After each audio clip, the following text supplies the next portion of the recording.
Selamat datang di channel Jalan Lurus. Silahkan subscribe, like, share. Terima kasih. Kisah Sangkuriang adalah salah satu cerita rakyat yang berasal dari Provinsi Jawa Barat. Cerita ini berkaitan dengan Tangkuban Perahu, yaitu salah satu gunung yang aktif di Jawa Barat. Masyarakat di sana percaya bahwa kisah Sangkuriang ini adalah penyebab utama munculnya Gunung Tangkuban Perahu. Dikisahkan pada zaman dahulu ada seorang putri raja di Jawa Barat yang namanya adalah Dayang Sumbi. Dayang Sumbi punya seorang anak laki-laki yang diberi nama Sangkuriang. Sangkuriang sangat senang berburu. Saat dia berburu, dia selalu ditemani oleh Tumang, yaitu anjing kesayangan istana. Sangkuriang tidak tahu bahwa sebenarnya anjing itu adalah titisan dewa dan juga sekaligus adalah bapaknya. Pada suatu hari, Tumang tidak mau mengikuti perintahnya untuk mengejar hewan buruan. Maka anjing tersebut diusirnya ke dalam hutan. Ketika kembali ke istana, Sangkuriang menceritakan kejadian itu kepada ibunya.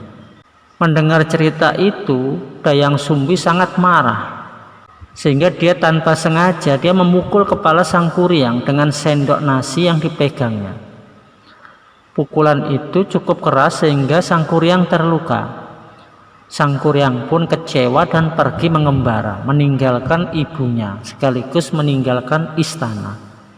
Setelah kejadian tersebut, Dayang Sumbi pun akhirnya menyesali perbuatannya sendiri. Dia lantas berdoa kepada Tuhan untuk kebaikan anaknya, minta agar anaknya diselamatkan dari segala mara bahaya. Dia pun mulai tekun bertapa. Pada suatu ketika, Tuhan memberinya sebuah hadiah, yaitu dia akan selamanya muda dan memiliki kecantikan yang abadi. Di lain pihak, Sangkuriang setelah bertahun-tahun mengembara, Sangkuriang pun akhirnya berniat untuk kembali ke kerajaannya. Sesampainya di sana, kerajaan itu sudah berubah total, saking lamanya dia meninggalkan kerajaan tersebut. Di sana dijumpainya ada seorang yang gadis jelita, yang tidak lain adalah Dayang Sumbi. Karena terpesona oleh kecantikan wanita tersebut, maka Sangkuriang pun jatuh cinta, kemudian melamarnya. Karena pemuda itu sangat tampan, Dayang Sumbi pun sangat terpesona kepada Sangkuriang tersebut. Sangkuriang pun akhirnya melamar Dayang Sumbi. Dayang Sumbi minta waktu untuk berpikir-pikir. Pada suatu hari, Sangkuriang minta pamit untuk berburu. Dia minta tolong kepada Dayang Sumbi untuk merapikan ikat kepalanya. Namun alangkah terkejutnya ketika Dayang Sumbi merapikan ikat kepala Sangkuriang, dia melihat bekas luka di kepala calon suaminya itu. Luka itu persis seperti luka anaknya yang telah pergi merantau. Setelah lama dia memperhatikan luka tersebut, ternyata dia ingat bahwa wajah pemuda itu memang sangat mirip dengan wajah anaknya. Dia pun menjadi sangat ketakutan. Bagaimana mungkin dia akan menikah dengan anaknya sendiri? Maka kemudian Dayang Sumbi pun mencari cara agar bisa menggagalkan lamaran Sangkuriang. Dia mengajukan dua buah syarat, yaitu yang pertama, dia minta Sangkuriang untuk membendung Sungai Citarum. Yang kedua, dia minta Sangkuriang untuk membuatkan sebuah kapal raksasa atau perahu raksasa untuk menyeberang sungai tersebut.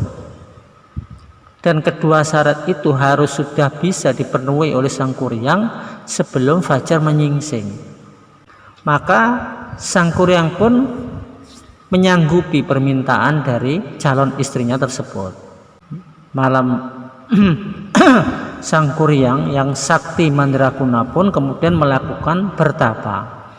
Dengan kesaktiannya dia mengerahkan makhluk-makhluk gaib untuk membantu menyelesaikan pekerjaan itu. Dayang Sumbi pun diam-diam mengintip pekerjaan tersebut. Begitu pekerjaan itu hampir selesai, Dayang Sumbi takut Kemudian dia memerintahkan pasukannya untuk menggelar kain sutra merah di sebelah timur kota.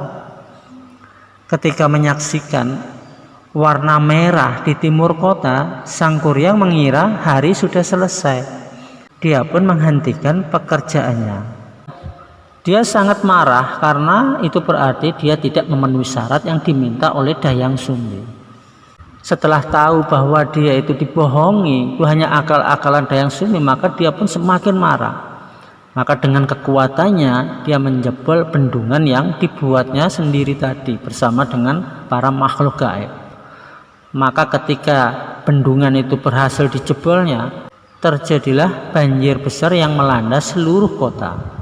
Dia pun kemudian menendang perahu besar yang dibuatnya tadi, yaitu sampan yang dibuatnya tadi, sehingga perahu itu melayang jauh dan kemudian jatuh menjadi sebuah gunung di bagian utara kota Bandung sekarang, yang lantas dinamai dengan Tangkuban Perahu.